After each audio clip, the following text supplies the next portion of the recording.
Hi everyone, আজকে আমি আপনাদের সঙ্গে শেয়ার করব শীতের অন্যতম একটি পিঠা চিতই পিঠা। আর আজকের চিতই পিঠাটা হবে ঝাল ঝাল। তাই আজকে আমি আপনাদের সঙ্গে শেয়ার করব অতি সহজে কিভাবে ঝাল চিতই পিঠা আপনারা বাসায় তৈরি করবেন। তাহলে শুরু করা যাক। আর শুরু করার আগে আপনাদের কাছে ছোট্ট একটাই অনুরোধ রইবে, যদি আমাদের এই ভিডিওগুলো আপনাদের ভালো লাগে তবে অবশ্যই আমাদের চ্যানেলটিকে সাবস্ক্রাইব করবেন এবং পাশে থাকা বেল আইকনে ছোট্ট একটা ক্লিক করবেন। তাহলে নিত্য নতুন ভিডিওগুলো পৌঁছে যাবে আপনাদের নোটিফিকেশনে। সো শুরু করা যাক। এখানে আমি নিয়েছি একটা খালি বাটি। সেই খালি বাটির মধ্যে দিয়ে দিব 1 কাপ পরিমাণ চালের গুঁড়ি বা চালের আটা। এখানে আমি চালের গুঁড়ি ইউজ করেছি, তবে আপনারা চাইলে এখানে আটা বা ময়দাও ইউজ করতে পারেন। এবার সেই আটার মধ্যে দিয়ে দিব স্বাদ মতো লবণ। আর যেহেতু আমি এখানে ঝাল চিতই পিঠা বানাবো, তার জন্য এই আটার মধ্যে আবারও অ্যাড করব 1 টেবিল চামচ পরিমাণ কাঁচামরিচ বাটা। এখানে আমি কাঁচামরিচ বাটা ইউজ করেছি, তবে আপনারা চাইলে এখানে শুকনা মরিচ বা শুকনা বাটা মরিচও ইউজ করতে পারেন। আর যে যেমন ঝাল খেতে পছন্দ করেন সেই অনুযায়ী ঝাল কমিয়ে বা বাড়িয়ে নেবেন।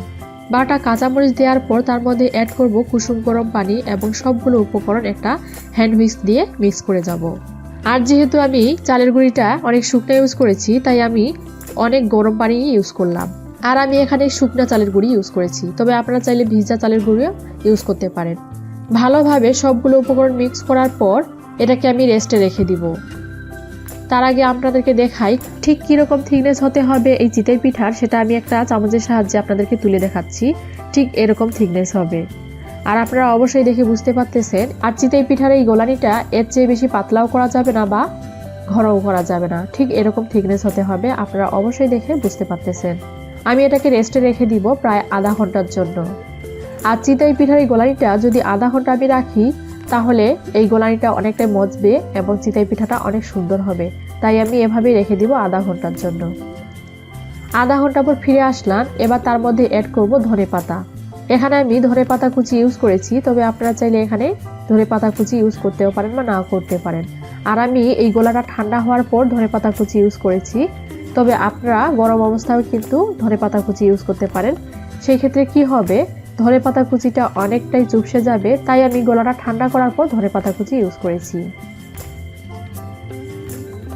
এবার আমি যা করব, চুলায় আমি একটা লোহার তাওয়া বসিয়ে দিয়েছি। সেই তাওয়ার মধ্যে আমি এখন টিস্যু পেপার দিয়ে তেল ব্রাশ করে নেব।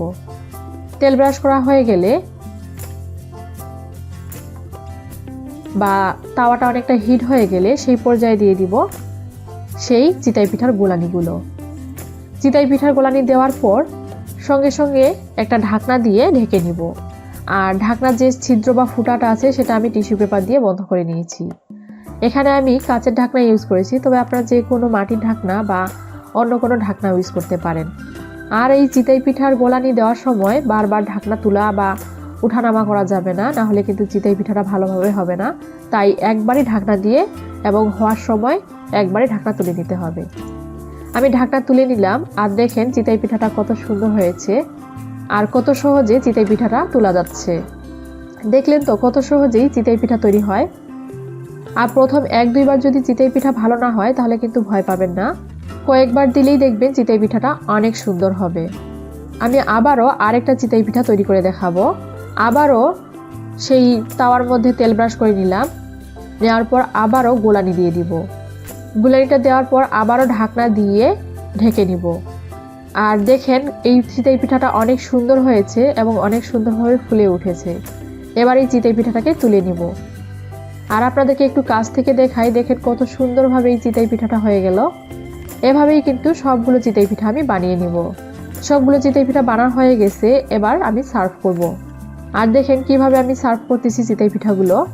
যদি আমার এই ঝাল ঝাল চিতই পিঠা আপনাদের পছন্দ লাগে, তবে অবশ্যই আমাদের চ্যানেলটিকে সাবস্ক্রাইব করবেন এবং পাশে থাকা বেল আইকনে ছোট্ট একটা ক্লিক করবেন। তাহলে নিত্য নতুন ভিডিওগুলো পৌঁছে যাবে আপনাদের নোটিফিকেশনে এবং সবার প্রথমে আপনারাই দেখতে পারবেন। সো অনেক অনেক ভালো থাকবেন, সুস্থ থাকবেন। ধন্যবাদ।